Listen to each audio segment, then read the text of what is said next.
Today is Tuesday, Parashat Pinchas. At the beginning of this week's parasha, Pinchas is given an incredible reward. He's given the reward of eternal peace. Actually, Pinchas is Eliyahu Navi. He comes at every Brit Milah. He's there to study with those who deserve his presence.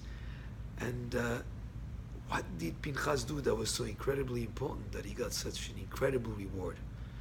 Well, Pinchas, at great risk to his life actually, took a decisive step at the end of last week's parasha to stem the threat of assimilation. What happened is when Bilam was not able to curse the Jewish people, but only blessings came out of his mouth, and Balak was at a loss what to do against the Jewish people, Bilam told him, there is a vulnerable spot. You cannot win against them through conventional means, through either army or curses like he just tried. But if you send them your daughters, and you're able to incite them into immoral relationships, and you're able to lure them into a relationship with your daughters, then that will be the way to win against them. That's what happened as a plan. He sent the most important girls, even daughters of kings, princesses and other girls came and enticed the Jewish man. They lured them into relationships, and through that immorality and that relationship with them, 24,000 people died. And when one of the leaders of the tribe, he was from the tribe of Shimon, one of the leaders of the Jewish people, in a very arrogant and brazen way, he came together with the daughter of the king of Tsur in a public statement of making it as something that is permissible. The threat was that more people would imitate him, and that would be an incredible danger to the Jewish people. Because there could be different threats. It could be a physical threat with army, soldiers, or persecutions, physical threat to the Jewish people. Those you're aware of, you can see, you can be aware of the threat. But there is another type of threat that comes sugar-coated. It's like a poison in an ice cream, where you don't feel that there is a threat.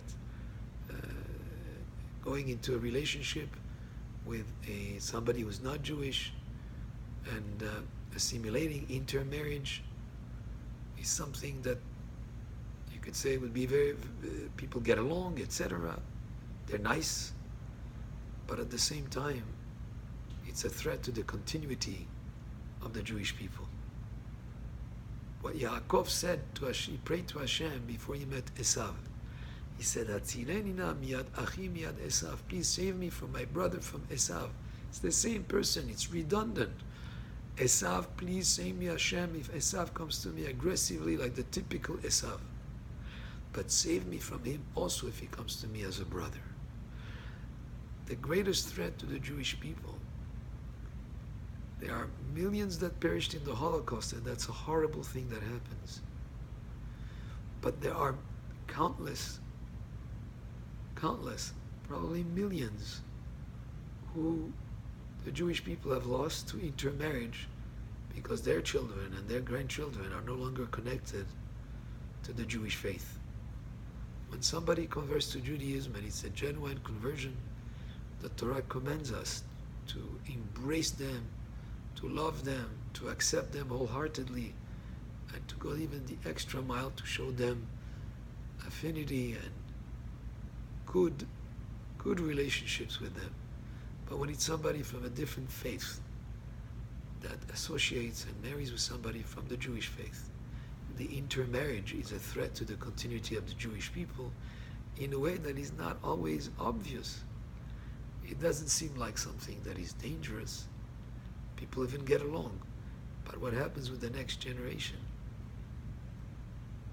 They're not there anymore. So that threat is something that was so important to react to, that Pinchas took that decisive act at great risk to his life even, and for that he was rewarded by Hashem with that covenant, that eternal covenant of peace. Baruch Adonai le'olam. Amen ve'amen.